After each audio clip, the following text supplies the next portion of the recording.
काल भैरव के जन्म की कथा।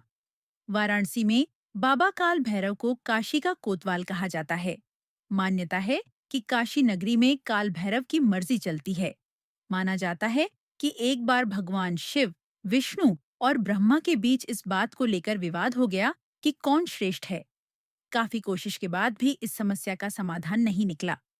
सभी देवी देवताओं से पूछा गया कि इन तीनों देवताओं में कौन श्रेष्ठ है।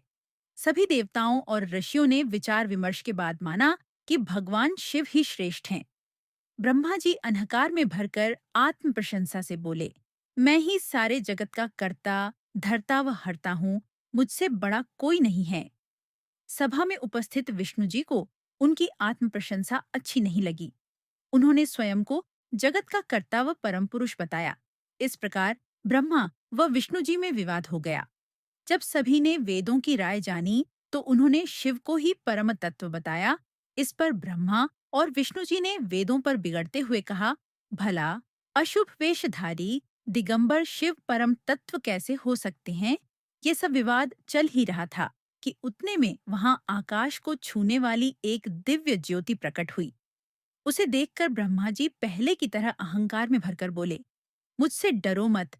तुम तो मेरे मस्तक से पैदा हुए थे। रोने के कारण मैंने तुम्हारा नाम रुद्र रखा था। तुम मेरी शरण में आ जाओ। ब्रह्मा का घमंड चूर करने के लिए भगवान शिव ने अपने तेज से भैरव नामक दिव्य पुरुष को उत्पन्न किया और बोले, काल भी तुमसे डरेगा, इसलिए तुम्हारा नाम काल भैरव होगा। तुम काल के समान शोभायमान हो, इसलिए तुम्हारा नाम कालराज होगा। तुम क्रोध में दुष्टों का मर्दन करोगे, इसलिए तुम्हारा नाम अमरदक होगा। भक्तों के पापों को दूर करने के कारण पाप भक्षण कहलाओगे।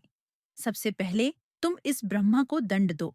सभी पुरियों में श्रेष्ठ मेरी, जो मुक्तिदायिनी काशीपुरी है, आज से तुम वहां उसके अधिपति बनकर रहोगे। भगवान शंकर की आज्ञा पाकर काल भैरव ने अपनी बाईं उंगली के नाखून से ब्रह्मा जी के पांचवें मुख को काट डाला। पहले ब्रह्मा जी के 5 मुख थे।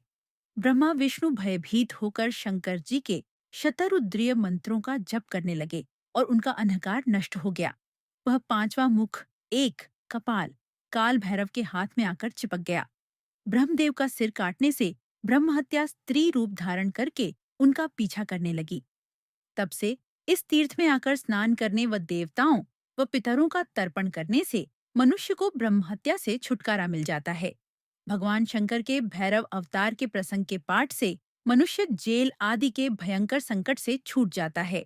काल भैरव काशीपुरी वाराणसी के अधिपति, क्षेत्रपाल व नगरपाल हैं। प्रतिदिन भैरव जी की 8 परिक्रमा करने से मनुष्य के सभी पाप नष्ट हो जाते हैं। देवी के 51 शक्तिपीठों की रक्षा काल भैरव भिन्न भिन्न नाम व रूप धारण करके करते हैं और भक्तों की प्रार्थना मां दुर्गा तक पहुंचाते हैं।